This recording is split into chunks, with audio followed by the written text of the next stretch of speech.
WBCS mathematics solution মেন্সের সবাইকে স্বাগত। আজকে আমরা করব হচ্ছে 2022 সালের মেন্স পেপারের 10 নম্বর অঙ্কটা। বলেছি কি একটি সেমিনারে গণিত, পদার্থবিদ্যা এবং জীব বিজ্ঞানে অংশগ্রহণকারী সংখ্যা হচ্ছে 192।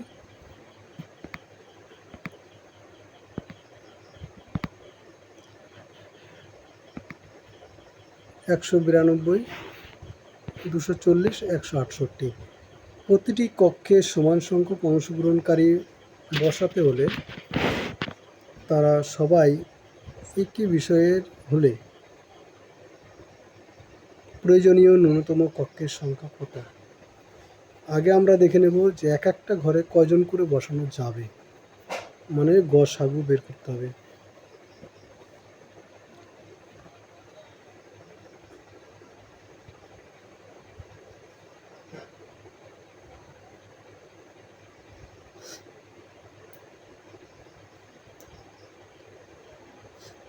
এখানে বলেছে ন্যূনতম ঘরের সংখ্যা। আগে আমরা দেখব সর্বোচ্চ কতজন এক এক ঘরে বসতে পারবে। তাহলে 192, 240 আর 160। 192, 168।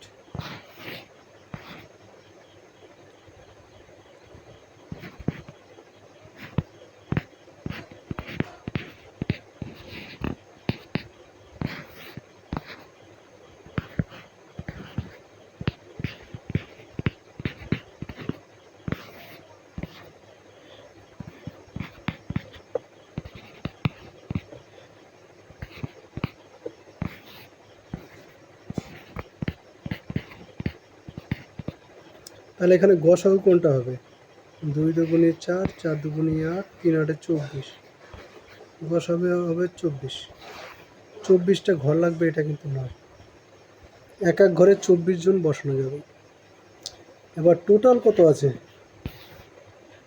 টোটাল আমাদের 192, 240, 168 যোগ করো 0, 10, 20, 2, 3, 4, 5, 6। টোটাল আছে 600 জন। এক এক ঘরে বসাবো 24 জন। 24 দিয়ে 600কে ভাগ করতে হবে। 24 দিয়ে 600কে যদি ভাগ করি,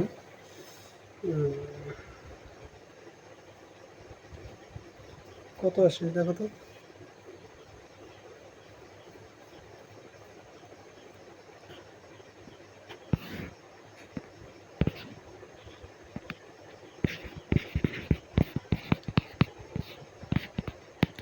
বারো দিয়ে কাটি, হ্যাঁ, 12 দুগুণে 24, 12 দিয়ে কাটলে 5 12 60, 50, আবার 2 দিয়ে কাটলে 25।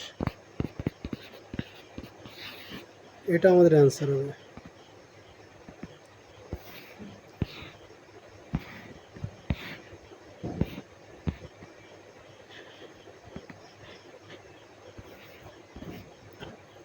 ঠিক আছে,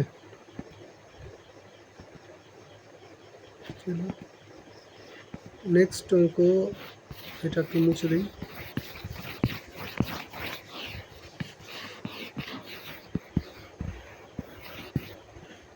নেক্সট অঙ্ক আছে আমাদের 12 নম্বর। বলেছে ক্ষুদ্রতম সংখ্যাটি হলো, ক্ষুদ্রতম সংখ্যাটা আমাদের বের করতে হবে, যাকে 8, 9, 12, 15 দ্বারা ভাগ করলে সর্বদা এক ভাগশেষ থাকবে। এটা সিম্পল ব্যাপার আছে, লসাগু বের করতে হবে।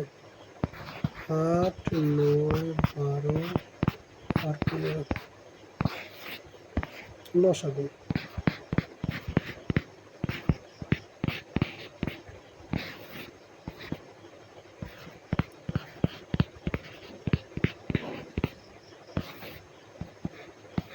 আর 3 দিয়ে যেতে হবে, আর যায় না। তাহলে আবার গুণ করব। 2 দুগুণে 4, তিন চারে 12, 12 দুগুণে 24, 3 24-এ 72, 72, 360। তাহলে আমাদের অ্যান্সার চলে আসবে, এক ভাগশেষ থাকবে যেহেতু, তাহলে 360-এর সঙ্গে 1 যোগ করে দাও, 361। 361 আমাদের অ্যান্সার হবে। ঠিক আছে, বোঝা গেল। থ্যাংক ইউ সবাইকে।